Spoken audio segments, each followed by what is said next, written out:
Kapuso Hugs natin ngayong umaga. Kapuso Hugs! Nako! JC Calado, Prince Clemente, MJ Ordillano, and J. Arcilia. Yes! Welcome to TikTok Live, guys. Welcome to TikTok Live. Talaga. Oo, hindi. Alam mo, Napakainit. Oh. Ang init nga. Pero ito Sobra. kasi si J. Arcilia tsaka si Prince Clemente. Oh. Mga kabatch ko yan sa Starstruck. Ah, talaga Oo, ba? noon, nung panahon. Lahat pa lang kabatch mo. So, sandali, dahil kabatch mo, dapat sinasabi mo, bigay-pugay kay mamang pag gano'n. Ay, magbigay-pugay naman kayo. Respeto naman, Beso! Alam mo, sinabi sa amin, ayan, tuloy mo lang, sige, isa pa, ayan, okay. Ah, ganyan. Tapos, para mas maganda pa, group hug kayo si Mamang sa gitna. Ah, ganyan. Ayan, go. Oh. Oh, tama na, tama na. Ayan ako. Tama na. Oo. Nagwawala na yung mga nasa control room. Ay, Pero mama. may binulong sa akin si Faith kanina. Sabi niya, yung mga kabatch ko na yan, dati-dati mga uhugin lang yan. Wala, wala. Pero Ako ngayon, binulong, I'm sinabi so ko na. proud of them now. Kami yun, di kami Hindi, yun. sobrang So proud proud talaga of ako them sa now. kanila. Mga Kinata na po. diba? O, batiin niyo naman ang mga tiktropa. Mga tiktropa! What's up, mga Mag-ingay!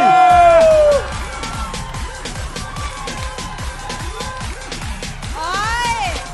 Mga tiktropa, heto na nga.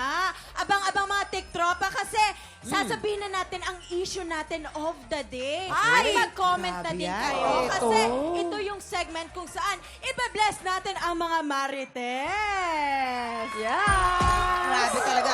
Kaya ang kailangan lang nilang gawin ay tumutok ng bonggang-bongga at makicomment kayo dahil Yes. eto na. Sisimulan natin Hindi kasi ang... pwede silang mapili at may papapanalunan silang cash prize. Oh, may cash prize na talaga. Wow, Kaya mabuti Katie pa yun. umpisahan na natin. Eto na nga. Mula kay Ma'am si Badet. Wow, Ma'am si Badet. kapangalan ko pa sa movie namin ni Ugi, Badet.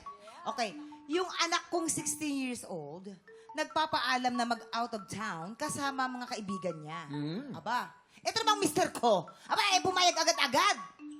Para daw matutong maging independent. Ay, teka lang. Eh di syempre, naku, tinalakan daw niya agad-agad yung asawa niya. Bata pa yung anak niya, kaya ayaw niyang payagan. Ganon. Oh, ang ending, silang mag-asawa ang nagtatalo. Yun. Eh, sino ba talagang tama sa kanilang dalawa? Kuya Kim. Ako, Kuya Kim. bilang tatay kasi at may anak akong 17 years old papayagan ko. talaga? Ngunit, may parameters. Compromise yan Maaari ka lumabas, okay, lumabas ka, pero ang curfew mo hanggang 1:30 or 2 o'clock ka lamang. Gusto mo sumabay sa mga kaibigan mo? Hindi. Ihahatid kita, ipapahatid kita. Ganun yon.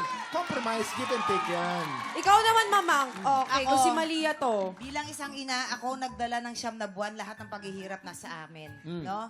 Kaya napakasakit pag nawawala ng anak. No. No. Sorry, anak, ha? Kasi ibang panahon ngayon. Napaka-ibang-iba ng panahon ngayon. Delikado, Mamang. Sorry, anak, para sa'yo yung paghihigpit ni Mami. Pag talagang kayang-kaya na ng sarili mo, kaya mo nang labanan yung mga anak. Ayun. Pero ngayon, sorry. 16 na siya. Siguro kaya na pag 16. No. Hindi pa rin. May nabibiktima ng 30 Totoo yan, Kuya. At saka hindi mo alam kung ano yung kapasidad ng mga tao sa paligid, kung ano Iba yung na. kaya nilang gawin. Sobrang iba na. Oo. Kayo naman, boys. Kanino ba kayo agree? Ako, agree ako dun sa tatay. Kasi, Kayo na. hindi kasi di ba, dapat talaga, bigyan pa rin ng chance yung mga bata na mag-explore ng sarili nila. Kasi hindi naman habang buhay na andyan yung mga magulang. Yan. Okay. Ikaw naman.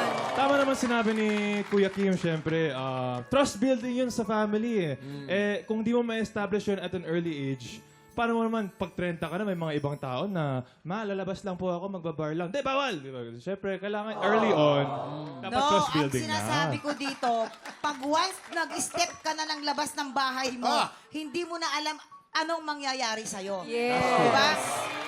Wait. And it's too late na maggangangal-ngal ka pag may nangyari na. Tama. Ay, nako, Diyos. Yan. Ako naman, agree ako kay Mamang, syempre, na huwag muna natin hayaan lumabas yung mga anak natin. Syempre, paano kung may mangyayaring masama sa kanila, di ba? Tama. Kasi nga, iba na ang panahon Mas lalo tayo ngayon. Iba masasaktan. na. Yung ang nasa loob ng bahay na papahamak Ay! So, hindi lalabas yung anak mo habang buhay, gano'n? Hindi. Habang buhay. Kasama ko. Huwag naman.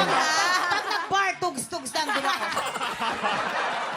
Ito, mga tiktropa, ano pang hinihintay nyo? Comment na at babasahin namin yan mamaya live na live for a chance to win 1,000 pesos. Yes! Okay, Pa!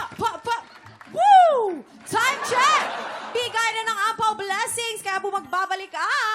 TikTok Live!